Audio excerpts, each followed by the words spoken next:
पढ़ें, तिलावत की नीयत से ना पढ़ें। लेबॉर्ट्री का नाम रेफ़र करने पर कमीशन लेना। मैं पेशे से एक डॉक्टर हूँ, हमारे पास काफ़ी मरीज़ ऐसे भी आते हैं जिनका हमें शुगर टेस्ट, अल्ट्रासाउंड या खून वगैरह का टेस्ट करवाना होता है।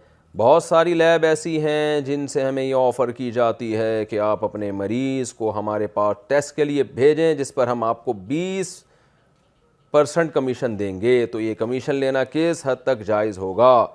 फ़ातिमा सिद्दीकी इंडिया से जायज़ नहीं है, क्योंकि आपको जो पेशेंट जो फ़ीस दे रहा है वो इस बात की दे रहा है कि अगर कोई टेस्ट है तो आप उसको टेस्ट लिख के दें, और अगर कोई मेडिसिन है तो आप उसको मेडिसिन लिख के दें, और टेस्ट भी वो लिख के दें जो सस्ता हो और जिसमें पेशेंट का फ़ायदा हो।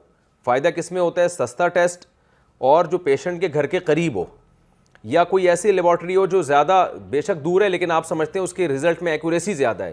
तो ये चीज़ तो आप पर दयानतन वाजिब थी और आप उसके पैसे पेशेंट से ले चुके हैं ये रेफ़र करने के। फिर अलग से जो कमीशन लेबॉर्ट्रियों से लिया जाता है उसके जो फसादात सबके सामने हैं कि एक जनाब मरीज़ यहाँ नाज़माबाद में और लेबॉर्ट्री यहाँ पर नागन चौरंगी पे लेबॉर्ट्री मौजूद है, और डॉक्टर ने जनाब कमीशन लिया हुआ है जो नॉर्थ यानी नाज़माबाद के एरिया की तरफ, वो बेचारा घंटा बस में बैठ के वहाँ जा रहा है लेने के लिए, तो सिर्फ आपके कमीशन के चक्कर में। तो ये पेशेंट के साथ ख़यानत है।